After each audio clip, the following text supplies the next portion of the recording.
ঘরেই যদি এত সুন্দর সস বানাতে পারেন তাহলে বাইরে থেকে সস কিনে খাওয়ার কি প্রয়োজন বলেন। তো সস বানানোর জন্য আমি দেখেন এখানে কিছু পাকা পাকা টমেটো নিয়েছি। টমেটোগুলোর বোটা ফেলে এভাবে সুন্দর করে কেটে নেব। না কাটলেও হবে, কিন্তু কেটে নিলে তাড়াতাড়ি সিদ্ধ হবে, গ্যাসটাও কম ফুরাবে। এখন কিন্তু টমেটো সিজন, আর দামটাও কিন্তু খুবই সামান্য। আপনারা চাইলে এভাবে কিন্তু টমেটো সস বানিয়ে সারা বছর সংরক্ষণ করতে পারেন। আমি এখানে 3 কেজির মতো টমেটো নিয়েছি, আর টমেটোগুলো একটু পাকা পাকা দেখে নিয়েছি।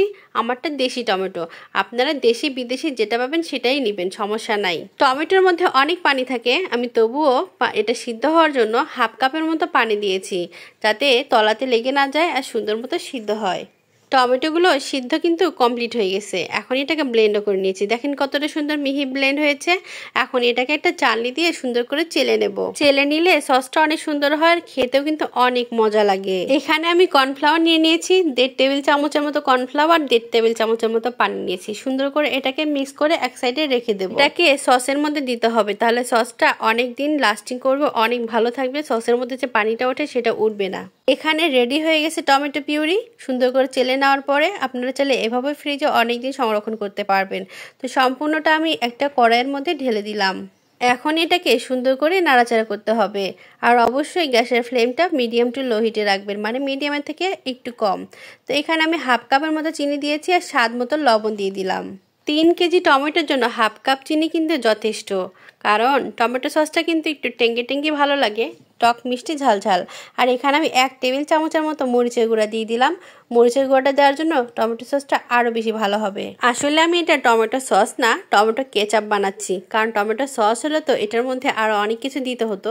তো এখানে আমি কিছু সামান্য পরিমাণে আর কি 1 চা চামচের মতো আমি এখানে হলুদের গুঁড়া দিয়ে দিয়েছি, যাতে কালারটা অনেক সুন্দর লাগে। কথায় বলে না, ঘ্রাণের নাম অর্থভোজন, মানে যাহা দেখতে ভালো হয় তাহা খেতেও কিন্তু ভালো হয়।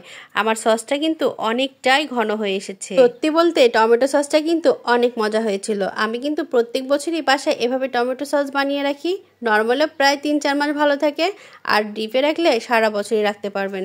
তো আমি হাফ কাপের মতো ভিনেগার দিয়ে দিচ্ছি। ভিনেগারটা অবশ্যই দেওয়ার চেষ্টা করবেন, এটা কিন্তু প্রিজারভেটিভের কাজ করবে, সসটাকে অনেক দিন ভালো রাখবে, তাই অবশ্যই এটা দিবেন। আমার বাচ্চারা কিন্তু সস খেতে অনেক ভালোবাসে। আর ওই যে কর্নফ্লাওয়ারটা গুলে রেখেছিলাম, ওইটা ঠিক যখন দেখবেন অনেক ঘন হয়ে এসেছে তখন এটার মধ্যে দিয়ে দিবেন, আর দিবেন এক সাইডে, আর এক সাইডে নাড়াচাড়া করবেন, তাহলে কিন্তু সসটা ভালো থাকবে, না হলে কিন্তু একটু জটা জটা হয়ে যেতে পারে। তাই এই কাজটা খুব সুন্দর মতো করবেন, ধীরে ধীরে করবেন, আর সবসময় কিন্তু ঝালটা মিডিয়াম টু লো হিটে, মানে মিডিয়ামের থেকে একটু কম রাখবেন, তাহলে কিন্তু সসটা পুড়বে না, খেতেও কিন্তু অনেক ভালো লাগবে, সুন্দর একটা কালারও চলে আসবে।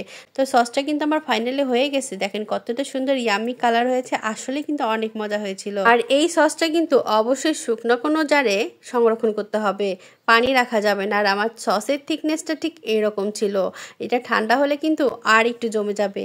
তো দেখেন ফাইনালি সসটার কালারটা কতটা সুন্দর হয়েছে, কতটা পারফেক্ট হয়েছে। সবাইকে ধন্যবাদ।